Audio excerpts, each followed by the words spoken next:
বিশ্বের প্রত্যন্ত অঞ্চলে যেই জায়গাতে হিন্দু ইহুদি খ্রিস্টান বেশি আছে সেই জায়গাতেও ইসলাম ধর্মের অনেক বিধিবিধান পালন করা সহজ।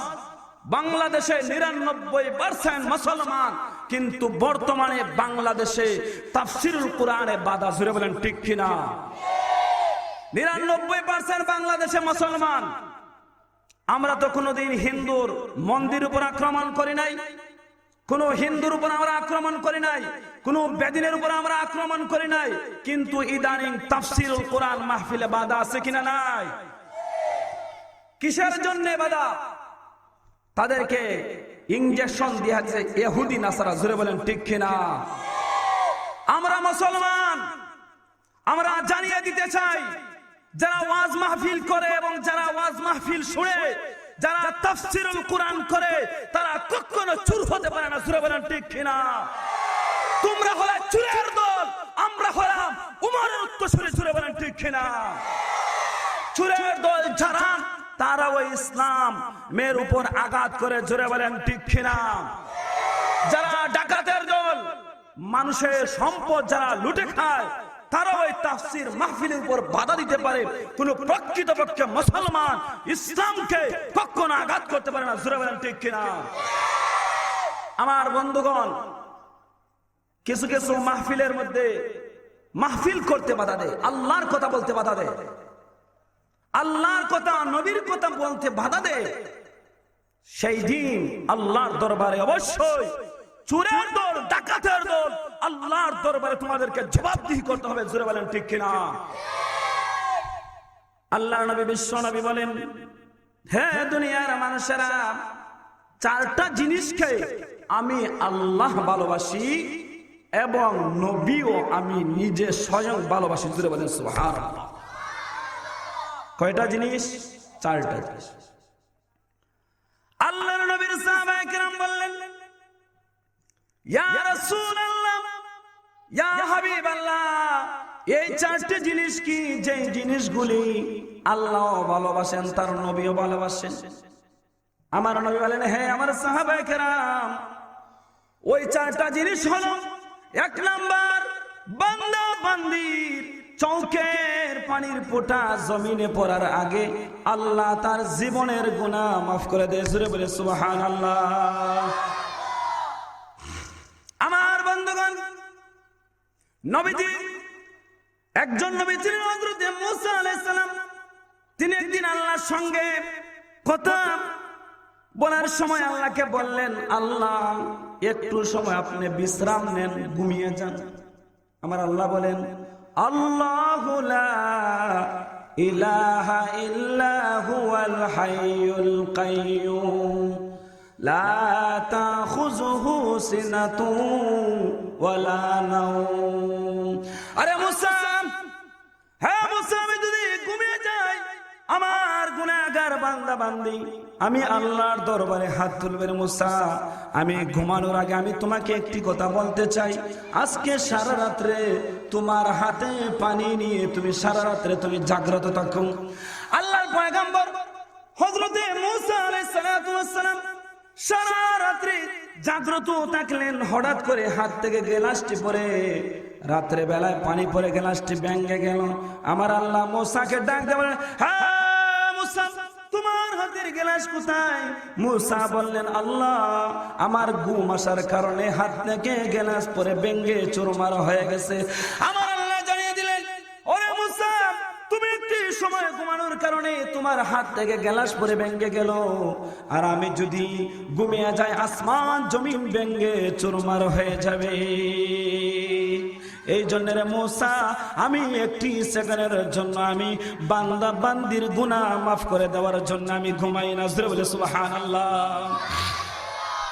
আমার বন্ধুগণ, আল্লাহ পাক রব্বুল আলামিন মুসা পয়গম্বরকে বললেন, হ্যাঁ মুসা, যদি কোনো বান্দা বান্দি গুনার কাজে লিপ্ত হয়ে যায় আর গুনার কাজ ছেড়ে দিই, তাওবা করার জন্য রাত্রে বেলায় ঘুম থেকে জাগ্রত হয়ে আমি মালিকের দরবারে হাত তুলে চোখের অস্ত্র বাহির করে আমি মালিকের দরবারে কান্নাকাটি করবে বান্দা বান্দির গুনাহ মাফ করে দেওয়ার জন্য রে মুসা আমি একটি সেকেন্ডের জন্য আমি ঘুমাই না। জোরে বলে সুবহানাল্লাহ। যদি বান্দা বান্দি গুনাহ করে আর আল্লাহর কাছে মাফ চায়, চোখের পানি বের করে, আমার আল্লাহ বলেন তার জীবনের সকল গুনাহ আমি আল্লাহ মাফ করে দেব। জোরে বলে সুবহানাল্লাহ। মুসার যুগে মুসা আলাইহিস সালাম আল্লাহকে বললেন, আল্লাহ মালিক, আমার যুগের সবচেয়ে নিকৃষ্ট মানুষ কে, তার পরিচয়টা আমাকে দেন। আল্লাহ রাব্বুল আলামিন মুসা আলাইহিস সালামের ওহীর মাধ্যমে জানিয়ে দিলেন, হে মুসা, ওই গ্রামে যাও, একজন যুবক আছে, ওই যুবকটা আমি আল্লাহর নিকট সে অপরাধী, সবচেয়ে বড় গুনাহগার। এরপরে মুসা আলাইহিস সালাম বললেন, ও মালিক, আমাকে জানিয়ে দাও আমার যুগের আমি নবীর পরে সবচেয়ে আপনার কাছে মর্যাদাবান কোন লোকটি, তাকে আমাকে দেখায় দাও। এবার মালিক ওই লোকটাকে দেখায় দিলেন। এবার মুসা আল্লাহকে প্রশ্ন করলেন, ও মালিক, একটু আগে আপনি আমাকে বলেছেন ওই লোকটা আপনার কাছে সবচেয়ে নিকৃষ্ট, মালিক রে ওই লোকটা আবার কেমন ভাবে আপনার কাছে সম্মানিত হয়ে গেল? এবার মুসা আলাইহিস সালামের প্রশ্নের জবাবে আল্লাহ রাব্বুল আলামিন ডাক দিয়া বলেন, মুসা রে, ওই বান্দা আমার কাছে অপরাধী ছিল, রাত্রে বেলায় গোপনে আমি মালিকের কাছে এমন ভাবে তওবা করেছে, তার জীবনের সকল গুনাহকে আমি নেকি দ্বারা পরিবর্তন করে দিলাম। যেমন গুনাহ করেছে নেকিটাকে আল্লাহ বলেন, ইল্লা মান তাবা ওয়া আমানা ওয়া আমিলা আমালান সালিহান ফাউলাইকা ইউবাদদিলুল্লাহু সাইয়্যাতিহিম হাসানাত। আমার আল্লাহ বলেন, যদি কোনো বান্দা বান্দি গুনাহ করে আমার নিকট তওবা করে, আমি আল্লাহ তার জীবনের সকল গুনাহকে নেকি দ্বারা পরিবর্তন করে দেব। জোরে বলে সুবহানাল্লাহ। দ্বিতীয় নাম্বার বললেন, হে মালিক, দ্বিতীয় নাম্বার মালিকের কাছে বান্দার মর্যাদা কেমন ভাবে বাড়ে আমার নবী সাহাবায়ে কেরামদেরকে জানিয়ে দিলেন। সাহাবায়ে কেরাম বললেন, ইয়া রাসূলুল্লাহ, ইয়া হাবিবাল্লাহ, দুই নম্বর কারণটা কি, যেই কারণটা আল্লাহ ভালোবাসে, যেই কারণে আল্লাহ বান্দা বান্দিকে ভালোবাসে, দুই নম্বর কারণটা আমাকে বর্ণনা করে দাও। সাহাবায়ে কেরামের প্রশ্নের জবাবে এবার নবীজি ডাক দিয়া বললেন, হে আমার সাহাবীরা, শুনো রে, যদি কোন বান্দা বান্দি আল্লাহ রাস্তায় জিহাদের মধ্যে যায়, সাহাবায়ে কেরাম জিহাদ করেছেন, সাহাবায়ে কেরাম যে সমস্ত স্ত্রীরা ছিল, কয়েকজন স্ত্রী মহিলারা সাহাবায়ে কেরামের সেবা যত্ন করার জন্য চলে যাইতেন। আমার নবী বিশ্ব নবী রাহমাতুল লিল আলামিন বলেন, জিহাদের ময়দানে গিয়ে যদি কাফের বেদিন চুরের দলের সঙ্গে জিহাদ করে শরীর থেকে এক ফোঁটা রক্ত বের হয়, এক ফোঁটা রক্তের বিনিময়ে বান্দার জীবনের সকল গুনাহ আল্লাহ মাফ করে দেয়। জোরে বলে সুবহানাল্লাহ। তাহলে আল্লাহর দরবারে তোমার মর্যাদা বাড়াইতে হবে দুইটি ফুটা, একটা হলো চৌকের পানি, দুই নাম্বার হলো আল্লাহর রাস্তায় গিয়ে তোমার শরীর থেকে রক্ত ঝরাইতে হবে। দুই নাম্বারে বললেন সাহাবায়ে কেরাম বললেন, তিন নম্বর কারণটা কি ইয়া রাসূলুল্লাহ, ইয়া হাবিবাল্লাহ, ওগো নবীজি, তিন নম্বর কারণ, যেই কারণটা আপনি বর্ণনা করবেন, তিন নম্বর কারণ আমার নবীজি সাহাবায়ে কেরামদেরকে বললেন, সাহাবীরা রে, যেই বান্দা বান্দি নামাজ পড়ে তার কপালের মধ্যে, তার হাতের মধ্যে, পায়ের মধ্যে, অঙ্গ প্রত্যঙ্গের মধ্যে নামাজের নিদর্শন পড়বে, নামাজের দাগ পড়বে, ওই নিদর্শন নিয়ে আল্লাহর দরবারে যাবে, হাসরের মাঠে আল্লাহ বলবেন সেজদা করার জন্য। যেই বান্দা বান্দি দুনিয়ার জগতে আল্লাহকে সেজদা করেছে, ওই দিন যখন ওই দিন আল্লাহর সামনে সেজদার অর্ডার আসবে, বান্দা বান্দি সেজদারত হয়ে যাবে, এবার তার চেহারার মধ্যে নূরের ঝলমল করতে থাকবে। আমার আল্লাহর ফেরেশতারা ডাক দিয়া বলবে, মালিক, তোমার বান্দা বান্দি দুনিয়াতে নামাজ পড়েছে, দুনিয়ার জগতে তোমার নামাজকে কায়েম করেছে, মালিক রে, আমরা ফেরেশতারা সাক্ষী দিলাম উনি হলেন নামাজি বান্দা বান্দি। ফেরেশতাদের সাক্ষী গ্রহণ করে মহান আল্লাহ নামাজিদেরকে জান্নাত দান করে দিবেন। জোরে বলে সুবহানাল্লাহ। 4 নম্বরে নবীজি বললেন, হে আমার সাহাবীরা, 4টি জিনিসের মধ্য থেকে 4 নম্বর যেটা আল্লাহ ভালো পায়, আল্লাহ পছন্দ করে ভালোবাসে, নবীও পছন্দ করে ভালোবাসে। 4 নম্বর কারণটা কি? এবার সাহাবায়ে কেরামের প্রশ্নের জবাবে নবীজি বললেন, হে আমার সাহাবীরা, যেই সময় ইহুদি নাসারা খ্রিস্টানেরা নাস্তিক মুরতাদেরা মুসলমানদেরকে হত্যা করার জন্য আসবে, কোরআনের উপর আঘাত করবে, মাদ্রাসার উপর আঘাত করবে, মসজিদের উপর আঘাত করবে, ইসলামী দ্বীনি মাহফিলের উপর আঘাত করবে, ওই সময় যেই বান্দাগুলি তাদের প্রতিহত করার জন্য জিহাদের ময়দানে যাবে, তাদের শরীরের মধ্যে যদি কোনো আঘাত পড়ে, অস্ত্রের যদি কোনো আঘাত পড়ে, ওই আঘাতের বিনিময়ে মহান আল্লাহ ওই বান্দাকে জান্নাত দান করবে। আর জোরে বলি সুবহানাল্লাহ। যদি বর্তমানে নাস্তিক মুরতাদেরা, কাফির ইহুদিরা, নাসারারা, চুল সালচুরেরা, দানচুরেরা বর্তমান যুগেও যদি ইসলাম বিরোধী কোনো কাজকর্ম করে, অবশ্যই সকল মুসলমান এক বাক্যে নারে তাকবীর আওয়াজ দিবে। জোরে বলেন ঠিক কিনা? প্রয়োজন হলে মাথায় কাফন বেঁধে জিহাদের ময়দানে নামতে হয়। জোরে বলেন ঠিক কিনা? আমার বন্ধুগণ,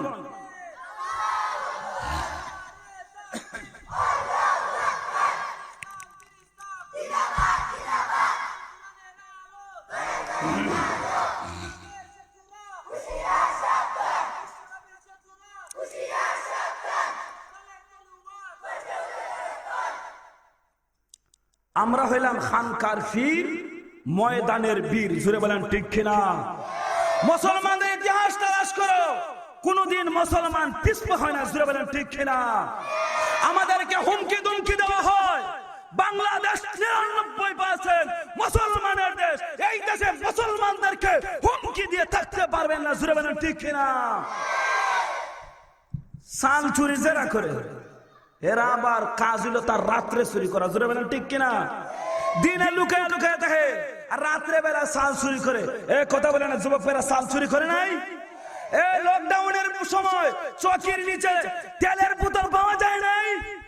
অবশ্যই এরা হলো তেল চুরা। জোরে বলেন ঠিক কিনা? তেল চুরা, সাল চুরা। এরা আবার কি জিহাদের ময়দানে আমাদেরকে হুমকি দিবে? মুসলমানের দেশে মুসলমানদেরকে হুমকি কখনো দিতে পারে না। জোরে বলেন ঠিক কিনা? আমার মুসলমান বন্ধুগণ, আমার আল্লাহ বলেন, ইয়া আইয়ুহাল্লাযীনা আমানুত্তাকুল্লাহ, আল্লাহকে ভয় করে। কারে? কোন মানুষকে ভয় করা যাবে? এমপি মন্ত্রী চেয়ারম্যান হয়েছে আমাদের বুট ফাইয়া। জোরে বলেন ঠিক কিনা? এখন তো বুট লাগে না, ও টু ফাস। কিটা ফাস? জোরে বলে কি ফাস? ও টু ফাস। ফাঁসও লাগে না, এমনি ও টু চেয়ারম্যান মেম্বার এমপি ও টু ফাস হয়ে যায়। কথা বলে না ঠিক কিনা? মোবাইল যেমন টিপা দিলে নিজের আঙ্গুল লাগলে ওটু কালেকশন হয়ে যায়, ঠিক এমনি চেয়ারম্যান মেম্বার এখন আর বুড়া বুড়ি লাগে না, এমনি ওটু ফাঁস হয়ে যায়। ঠিক কিনা? এটা আমরা বলি না, এরা নিজেরাই বলে এখন আর বুট লাগে না, এমনি আমরা ওটু ফাঁস। কথা করে না, তোমরা ওটু ফাঁস হইয়া আমাদেরকে আবার কটাক্ষ করবা, মাদ্রাসা মসজিদের উপর আক্রমণ করবা, কখনো বাংলাদেশের মুসলমান সহ্য করতে পারে? এই জন্য আল্লাহ বলেন, ইয়া আইয়ুহাল্লাযীনা আমানুত্তাকুল্লাহ, ভয় করা আল্লাহকে। কাকে? ওয়াবতাগু ইলাইহিল ওয়াসিলা, আর আল্লাহর কাছে উসিলা তালাশ করতে হবে। এই জন্য নবীজি আমাদেরকে আদর্শ শিক্ষা দিয়েছেন, ভদ্রতার আদর্শ। আর তোমাদের লেখাপড়ায়, তোমাদের চরিত্রের মধ্যে শিক্ষা দিয়েছে শয়তানের আদর্শ। জোরে বলেন ঠিক কিনা? আমাদের শিক্ষার মধ্যে রয়েছে কোরআনের শিক্ষা, আর তোমাদের শিক্ষা, তোমাদের কাজকর্মে রয়েছে শয়তানি শিক্ষা। জুড়ে বলেন ঠিক কিনা? কখনো মুসলমান 99% মুসলমান, হিন্দু, বৌদ্ধ, তারা সবাই মিলে মুসলমানের বিরোধিতা করে। তোমরা বাংলাদেশের জামাইয়ের মতন খাইতেছো। জুড়ে বলেন ঠিক কিনা? জুড়ে বলেন ঠিক কিনা? সিলেটের মাটি থেকে বলতে চাই, ওরা যদি মুসলমানের বিরোধিতা করে, আমাদের বাংলাদেশের গ্রামের লাঠিও যথেষ্ট। জুড়ে বলেন ঠিক কিনা? আমার বন্ধুগণ, আল্লাহকে ভয় করতে হবে সব কাজে। কাকে ভয় করতে হবে? আল্লাহকে ভয় করতে হবে। সুতরাং মুসলমান কখনো কাফির, বেহুদি, ইহুদি, নাসারা, সালচুরা, তেলচুরার সামনে মাথা নত করতে পারে? জুরা বলেন, মাথা নত করতে পারে? তাহলে আমরা মাথা নত করবো কেন? আমরা হলাম বীরের জাতি, আমাদের ভিতরে ঈমান রয়েছে, আমরা তো চোর নাই তোমাদের মতো। সুতরাং আমরা কখনো তোমাদের কাছে মাথা নত করতে পারি? একটা মাহফিল বন্ধ করতে পারো, দুইটা মাহফিল বন্ধ করতে পারো। যেমন ভাবে নবীজিকে তারা হত্যা করার জন্য চেষ্টা করেছিল, সাহাবায়ে কেরামকে হত্যা করেছে, তাবেঈনদেরকে হত্যা করেছে, তাবেঈনদেরকে হত্যা করেছে, কিন্তু এখনো তাদের উত্তরসূরি আছে কিনা? নাই, অবশ্যই আছে। যদি চাও এক জায়গায় আগুন নিভাই দিতা, অন্য জায়গায় তোমাদের শরীরে আগুন জ্বলবে। ধরে বলেন ঠিক কিনা? যেই মানুষ বলেছিল, যে ওসি সাহেব বলেছিল বাবুনিগুড়ি হুজুরের দাড়ির মধ্যে আগুন লাগিয়ে দিব, ওই ওসি সাহেবের মেয়ে ওই তাকে কল্লা কেটে দ্বিখণ্ডিত করেছে। জুড়ে বলেন ঠিক কিনা? আলিমুল আমাদের বক্তব্য বেতা যায়, অবশ্যই তারা হলেন আল্লাহর খাঁটি বান্দা, খানকার ফির, জিহাদের ময়দানের বীর। জুড়ে বলেন ঠিক কিনা? কাকে ভয় করতে হবে? আল্লাহকে। কেমন ভাবে ভয় করলে? আল্লাহকে ভয় করলে সকল কাজে সফল কাম হওয়া যায়। যদি আল্লাহর ভয় না থাকে তাহলে সফল কাম হওয়া সম্ভব নয়। আমরা শহীদ যদি হয়ে যাই ডাইরেক্ট জান্নাত, আর তোমরা যদি মারা যাও কোরআনের বিরোধিতা করার জন্য, আলিমুল আমাদের মুসলমানদের বিরোধিতা করার জন্য মারা যাও, তোমরা হবে কুকুরের মরণ, আর আমাদের মরণ হবে শহীদি মরণ। জোরে বলেন ঠিক কিনা? আমার বন্ধুগণ, আল্লাহ বলেন ইয়া আইয়ুহাল্লাযীনা আমানুত্তাকুল্লাহ। কারে ভয় করতে হবে? আল্লাহকে। আর আল্লাহকে একমাত্র নবীর পরে বর্তমানে যারা আছেন তারা হলেন ওলি আব্দালকে আল্লাহ দ্বিতীয় আয়াতে বলেন, আলা ইন্না আউলিয়া আল্লাহি লা খাউফুন আলাইহিম ওয়ালা হুম ইয়াহজানুন। আলা হরফে তানবীহ, সাবধান হয়ে যাও। যারা আমার ওলি, যারা আমার অনুসরণ, যারা নবীর অনুসরণ করে, তারা কখনো দুনিয়াকে কোনো জিনিসের ভয় করে না, আখিরাতের জগতেও তাদের কোনো ভয় নাই, কোনো টেনশন নাই, নির্দ্বিধায় ঈমান নিয়ে মরবে আর জান্নাতে চলে যাবে। জোরে বলে সুবহানাল্লাহ। আল্লাহর এক ওলি ছিলেন কবির আহমদ রাফাই রহমাতুল্লাহি আলাইহি। কত বড় আল্লাহর ওলি ছিলেন!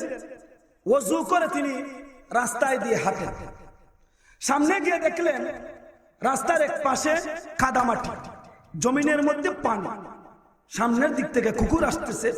কুকুরকে বলেন, হ্যাঁ কুকুর, তুমি এই রাস্তা থেকে নেমে যাও পানিতে, আর আমি কবির আহমদ রাফাইকে রাস্তায় দিয়ে চলতে দাও। আল্লাহ কুকুরের জবানটাকে মানুষের ভাষায় রূপান্তরিত করে দিলেন। জোরে বলি সুবহানাল্লাহ। কুকুর ডাক দিয়ে বলেন, কবির আহমদ রাফাই, তোমার ভিতরে অহংকার আছে। কি আছে? কি আছে?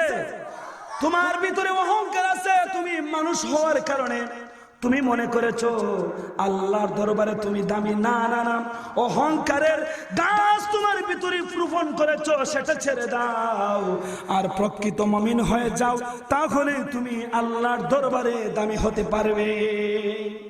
তোমরা এমপি মন্ত্রী করো, ঠিক আছে, ভিতরে অহংকারের বীজ রোপণ করিও না। জোরে বলে ঠিক কিনা?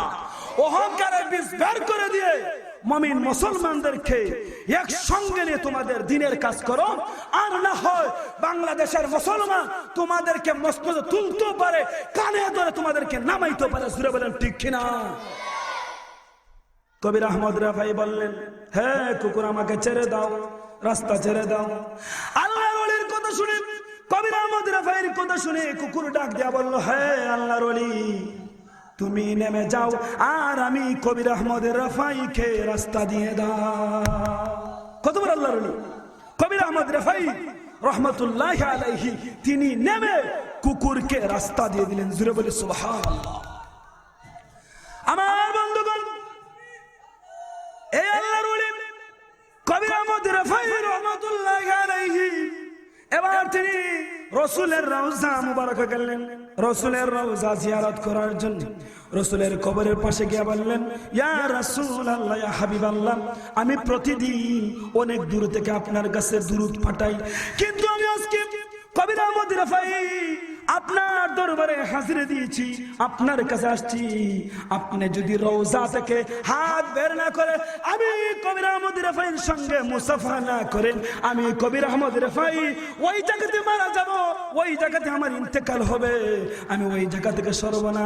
আল্লাহর ওলি কবির আহমদ রেফাই বিশ্ব নবীর রওজায় গিয়ে যখন এই কথা বললেন, আল্লাহর নবী স্বয়ং কবরের মধ্যে ছিদ্র হয়ে গেল, নবীজি হাত বের করে দিলেন, কবির আহমদ রেফাই নবীর হাতে চুম্বন করলেন। সুবহানাল্লাহ।